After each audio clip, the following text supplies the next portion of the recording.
Alam niyo po yung iba kung bakit nagdi-DDS, mga bossing? Kung bakit po nagsusulit-sulit DDS sila? Pakinggan niyo po si Pebbles Talakera, ha, mga kababayan. May binabanggit po siya dito. ng pera ni Ayan. May binabanggit, may mga nilalaglag si Pebbles, mga bossing, si Mami Pebs. Mami Pebs, shoutout sa'yo. Okay. Ganyan. Ah. Tanong ko lang po, may isang beses ba o ilang beses ka ba nabigyan man lang ng pera ni BP Sara? Ayun. Si Ka Benji ho, si Sir Benji, diretsuhan magtanong, mga bossing, ano? Para din ho yan parehas nung tanong natin kay Mami Pebs, mga kababayan. Ano po? Unang pagpasok pa lang po, Roque. Di ba? Bakla ba si Roque? Sinagot ho agad ni Mami Pebs. Oo, bakla yan. No? Baklang bakla yan.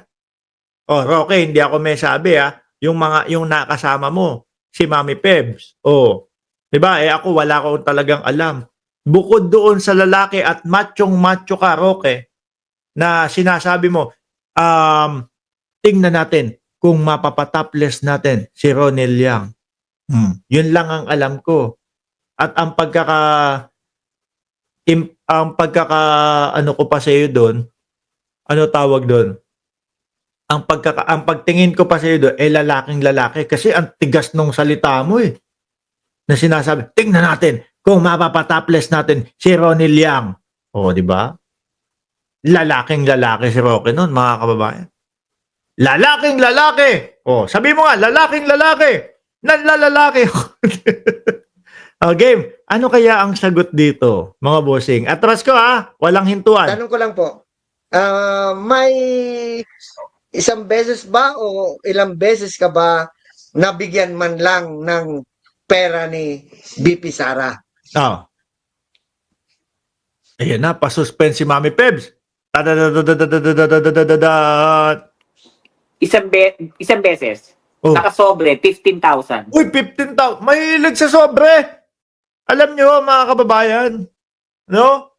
Doon, no, sa impeachment, tatalakayin din po yung mga pasobre-sobre daw na binigay daw po, no, ni BP Sara worth 25,000 hanggang 50,000. Kasama din ho yun sa tatalakayin, mga bossing, doon sa impeachment. Yoho, mga kababayan.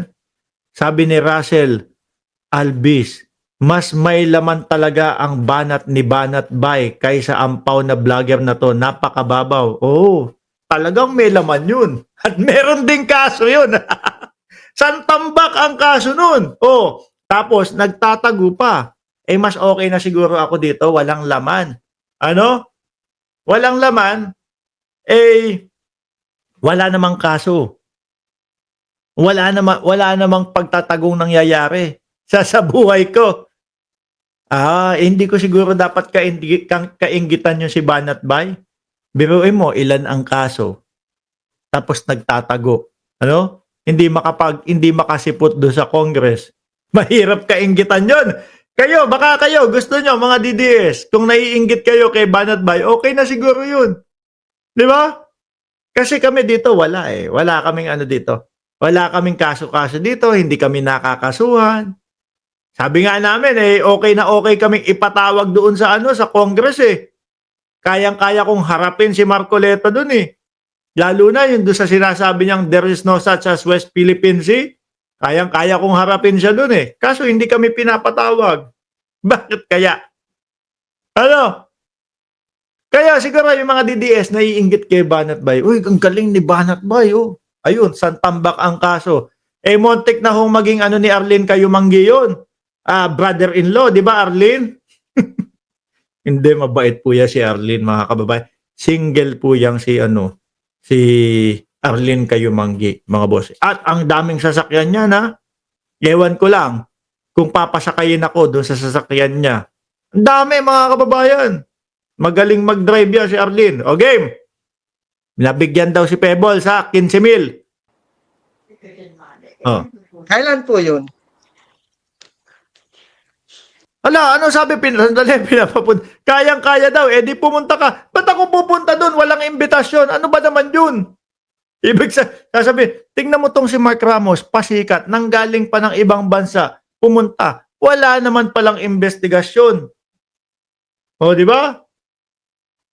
O, tapos sasabihin, ayan, style DDS ha, mga kababayan. Malamang di kayo pinatawag kasi bayad kayo ni Taba Romualdez, mga DDS lang. Eh, tanong namin, nasaan muna yung patunay na bayad? Kailangan pa bang bayaran? Bakit ganyan ba sa mga DDS? Ito ang naririnig namin. Si Pebbles Talakera, lumipat yan doon sa mga DDS dati. Nakasama dati, no? Nakasama dati yan. Nila nung mga DDS. At sinasabi niya, merong mga bayad. At siya mismo nabayaran. ng pera ni BP Sara. Isang beses. Nakasobre, 15,000. Di ba? Rektahan sinasagot ni Pebbles yan. Di ba, Arlene, kayo manggi, pasasakayin mo ba ako sa sasakyan mo? Sabihin mo na, forerunner, doon ko gustong sumakay. Ikaw ang magdadrive. Kailan po yun? Kaarawan ng isang DDS. Sobre. Puro kami DDS. Mahilig sa sobra, no? Mahilig sa sobra si Inday Sara Duterte. Nasa sobre. Yung Yes, pera. nasa sobre. Ang nag-abot, staff ng OBP. Rektahan, Para saan Kaya daw huwag po yun? kayong umarte na malinis si Sara Duterte. Para saan yun, Mami Pebbles? Para Huwag saan silang umarte na malinis si Sara Duterte. Mga suled, wag daw kayong umarte na malinis daw si Inday Sara Duterte. Sabi, isang sigawan mo na, suled kami! Suled, dali! Sabi, Diyos ko naman, lahat ng hirit nito, buta taho. Sabi, i-demanda nyo kung may bigayan ang DDS, puro kayong ngat-ngat. Ayun na nga! Kakaharapin na yung impeachment. Ano pang demanda? Mas mabigat yung impeachment kesa dyan sa sinasabi mong demanda. Meron na. Nandun na. Anak na tinapa naman niya. Eto na. Mga kasulid, eto na po ba ang pinakamagaling ninyong debatista?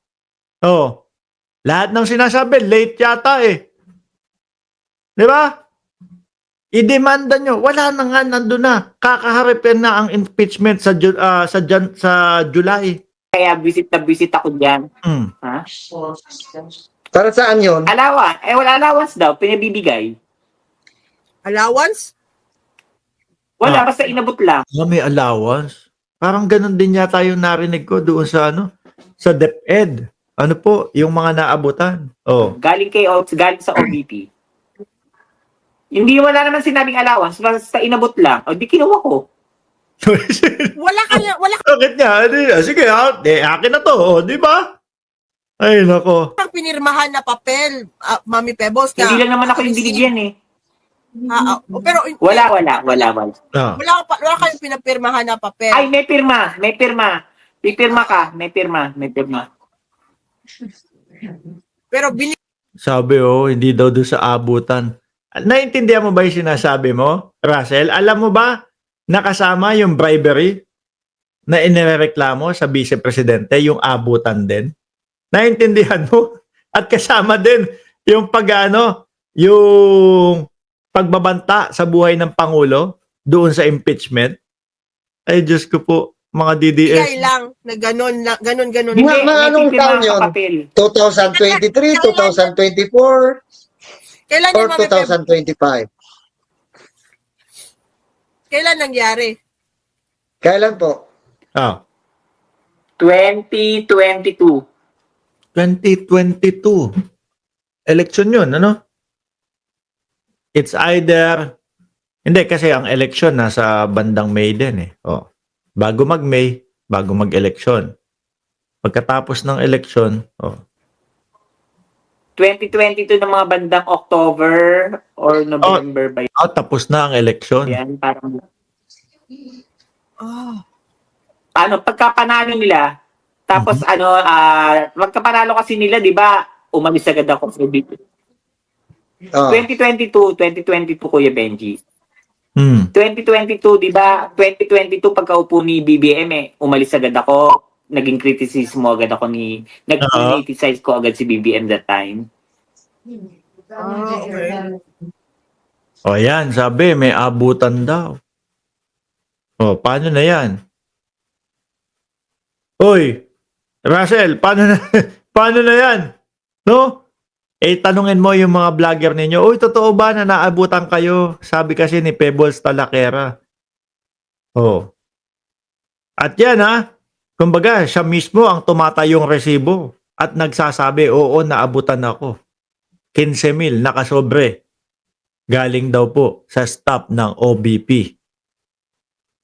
Sabi ni Esing Mariano, nagpiling matalino pa ang bugok na sira. Hindi naman kasi alam kung ano yung mga nakapaloob. Siguro iniisip confidential funds lang.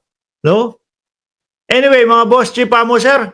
Naku, magpapaalam na ho ako at gabi na dito. No? 1,600 viewers, pambansang nanay at Kian. Shoutout sa inyo. Nandiyan din si Jesus Pisalbon. Isang mabilisang shoutout. Si Rosana de Guzman, kinain na ng tangahanga yang si Russell. Isa nga muna, bago tayo matapos. Diyan sa comment section kayo. Isa muna. Mga kasuled! Suled! Buruso! Shoutout sa iyo at Godofredo Corpus. Kabayan ko, kapatid ko. Vlog. Shiro Kansaki. Dolor di maisip. Isang sabay-sabay. Suled! Nandiyan pala si Banat Boy. Suportahan nyo po yung channel ni Banat Boy. Isang mabilis. Suled! Bahala kayo dyan. Mga kasuled, paalam na po.